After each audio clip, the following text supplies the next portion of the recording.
అమరావతి తీరంలో కృష్ణానది ఒడ్డున నిలబడి ఉన్న అతి పవిత్రమైన పర్వతమే ఇంద్రకీలాద్రి. ఇక్కడే వెలసింది శ్రీ కనకదుర్గమ్మ ఆలయం. ఈ ఆలయానికి సంబంధించిన చరిత్ర, పురాణం, గుహల రహస్యాలు ఇప్పటికీ భక్తులను, చరిత్రకారులను ఆకర్షిస్తూనే ఉన్నాయి. అసలు ఈ ఆలయాన్ని ఎవరు నిర్మించారు, ఎందుకు నిర్మించారు, దీనికి ఇంద్రకీలాద్రి అనే పేరు ఎందుకు వచ్చింది, ఇంద్రునికి, అర్జునికి, మల్లేశ్వర స్వామికి ఈ ఆలయానికి ఉన్న సంబంధం, అంతేకాకుండా అక్కడ ఉన్న రహస్య విగ్రహాలు, గుహల వెనుక ఉన్న రహస్యాలు అన్నీ ఈ వీడియోలో చూద్దాం.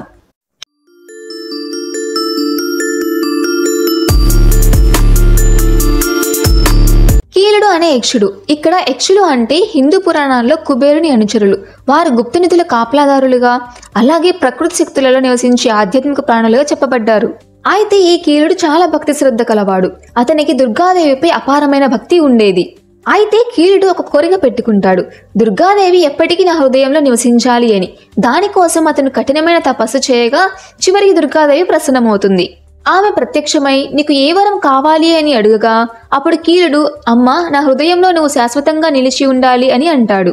అప్పుడు దుర్గాదేవి, మహిషాసుని సంహారం చేసిన తర్వాత నేను నీ కోరిక నెరవేరుస్తాను, నేను పర్వత రూపంలో నిలబెడతాను, ఆ పర్వతంపైనే నేను శాశ్వత వాసం చేస్తాను అని చెప్తుంది. ఇంద్రుడు మరియు ఇతర దేవతలు కూడా ఈ పర్వతంపై దేవిని ఆరాధించడం ప్రారంభించారు. ఇలా ఇంద్రుడి ఆరాధన మరియు కీలుడి పర్వత రూపం కలిసి ఇంద్రకీలాద్రి అనే పేరు ఏర్పడింది.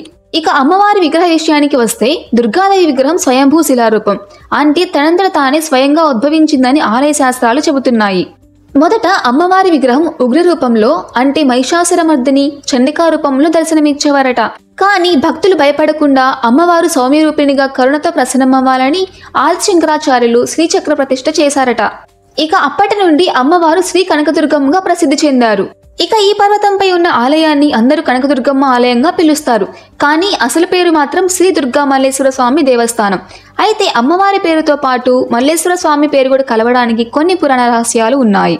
అత్యంత ప్రసిద్ధ పురాణ కథ ప్రకారం పాండవ రాకుమారుడు అర్జునుడు శివుణ్ణి ప్రసన్నం చేయడానికి ఇంద్రకీలాద్రి పర్వతంపై కఠిన తపస్సు చేశాడట.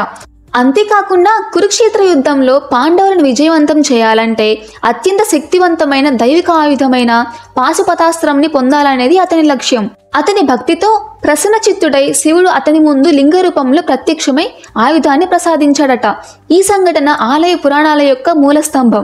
ఈ ఆలయంలో దుర్గమ్మ ప్రధానమైన, మల్లేశ్వర స్వామి కూడా ప్రత్యేక పూజలు పొందుతారు. అందుకే ఈ ఆలయం పేరులో 2 పేర్లు కలిపి దుర్గా మల్లేశ్వర స్వామి దేవస్థానం అని ప్రాచుర్యం పొందింది. అయితే మనకు దర్శనమిచ్చే కనకదుర్గమ్మ విగ్రహం ఒకటే కాకుండా పురాణాల్లో మరియు స్థానిక కథల్లో కొన్ని రహస్య విగ్రహాల గురించి ప్రస్తావనలు ఉన్నాయి. వాటిల్లో మొదటిది స్వయంభూ రూపం.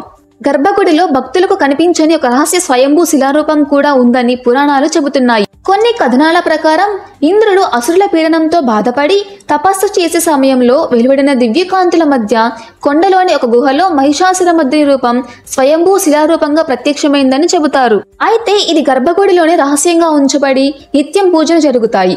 కానీ అది భక్తులకు చూపించరు, ఎందుకంటే మూల స్వయంభూ శిలారూపాన్ని ఎవరు కదిలించకూడదనే నియమం ఉంది.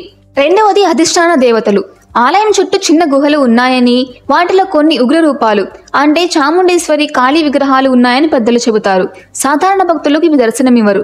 పండుగలలో మాత్రమే కొన్ని ప్రత్యేక సందర్భాల్లో వాడతారు. మూడవది దసరా ఉత్సవాల్లో దేవి అలంకార రూపాల్లో కనిపిస్తుంది.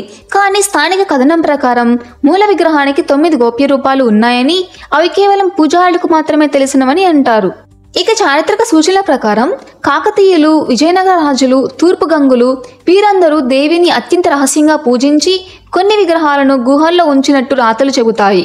ఆ విగ్రహాలు ఇప్పుడు బయటికి రాకపోయినా ఆలయం క్రింద ఉన్న గుహల్లో రహస్య శక్తి స్థలాలు ఉన్నాయనేది నమ్మకం. ఇక్కడి మరో గొప్ప రహస్యం గుహలు.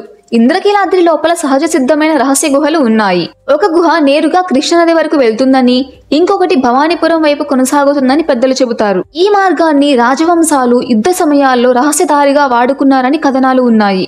మరో గాథ ప్రకారం ఈ గుహలు చాలా పొడవుగా కొనసాగి ఉండవల్లి వరకు వెళ్తాయని చెబుతారు. ఈ గుహల్లోని శిల్పాలలో మహిషాసురమర్దిని రూపం ఉండడం వల్ల ఇది ఆధ్యాత్మిక క్షేత్రంగా కూడా గుర్తించబడింది. కృష్ణదేవరాయలు స్వయంగా ఈ గుహలో ధ్యానం చేశారని కొన్ని కథల్లో ఉన్నాయి. బ్రిటిష్ కాలంలో ఈ గుహలు పరిశీలించినా పూర్తి రహస్యాలు వెలుగులోకి రాలేదు. ఇవి ఎక్కడ మొదలై ఎక్కడ ముగుస్తాయో ఇంకా ఎవరు ఖచ్చితంగా చెప్పలేకపోతున్నారు. ఈ గుహలతో కలిసిపోయిన పురాణ చరిత్ర, ఆలయ నిర్మాణం, రాజుల పాత్ర ఇవన్నీ ఇంద్రకీలాద్రిని ఒక రహస్యభరితమైన పవిత్ర క్షేత్రంగా నిలిపాయి. అందుకే ప్రతి ఏడాది దసరా శరన్నవరాత్రి సమయంలో ఇక్కడ ఉత్సవం ఆధ్యాత్మిక శక్తిని మరింత బలంగా గుర్తు చేస్తుంది. ఇక చివరిగా ఒక ప్రశ్న మనసులో కలుగుతుంది. ఈ గుహలలో ఇంకా రహస్యాలు దాగి ఉన్నాయా? నిజంగా ఈ గుహలు కృష్ణానది వరకు వెళ్తాయా, లేక రాజు తమ గూఢాచార్యం కోసం మాత్రమే వినియోగించారా అని. కానీ సమాధానం ఎవరికి తెలియదు. కానీ భక్తుల నమ్మకంలో మాత్రం ఈ గుహలు ఇప్పటికీ దుర్గాదేవి శక్తిని ప్రతిబింబిస్తున్నాయి.